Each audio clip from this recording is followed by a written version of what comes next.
Alas 3 na ng madaling araw. So pag ganitong oras, mas marami akong nagagawa. So ganito lang yung setup na sa bahay namin. Yan lang. Ito yung ilaw ko pag nagbablog ako.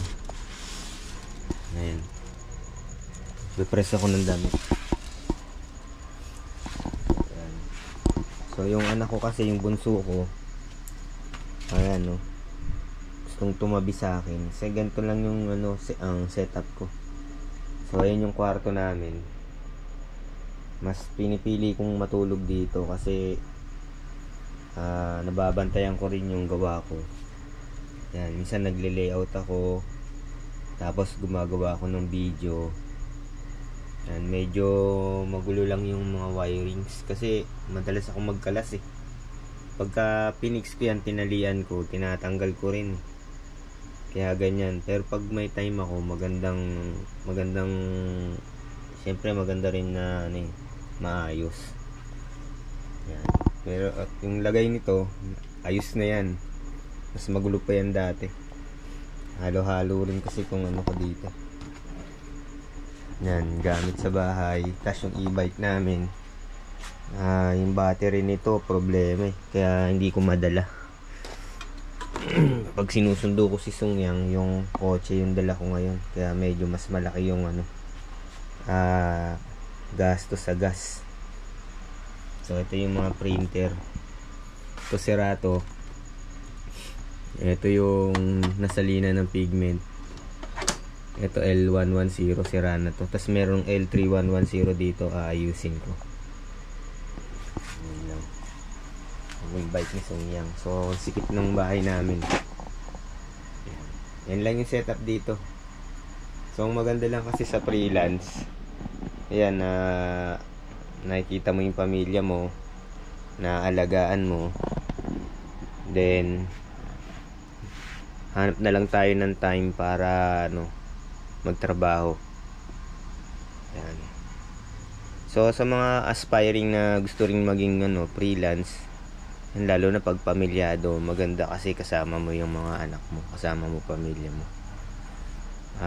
Pag nasa opisina ka, namasukan ka, ang hirap magpaalam, lalo na kung may mga importanteng okasyon sa na mga activities sa school o kaya sa mga family affairs. Hindi ka basta-basta makaka-attend kasi kailangan mo magpaalam, tapos kailangan mo rin mag-file ng leave.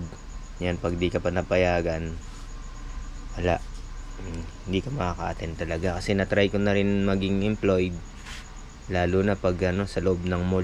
Dyan sa loob ng mall, kahit holiday bukas yan. Yan. So gusto ko rin magkaroon ng iba pang printer na hindi desktop, kasi masyadong limited lang din yung mo eh.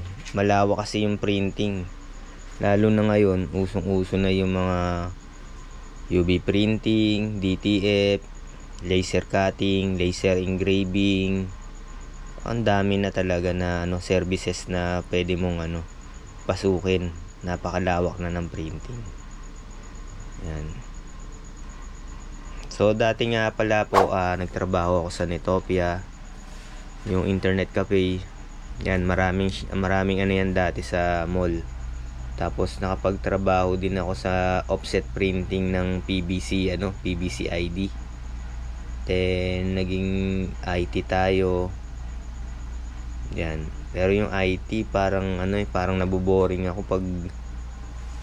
kasi nung time na yun, panggabi ako. Nag-aantay lang kami ng kung may problema, yun, assist namin.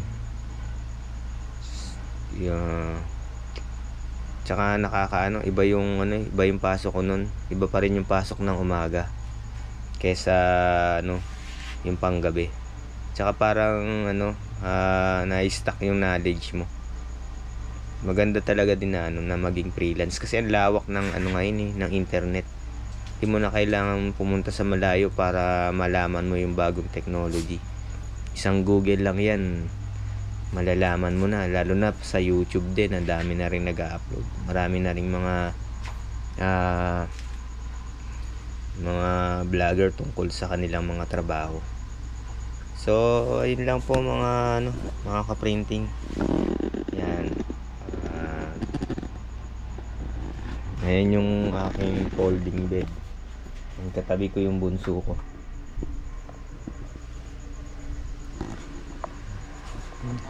So hanggang sa muli mga ka-printing. Yan. Talagang diniliman ko yung setup kasi mas makikita nyo mas pangit itong lugar ko. Yan. Maraming salamat.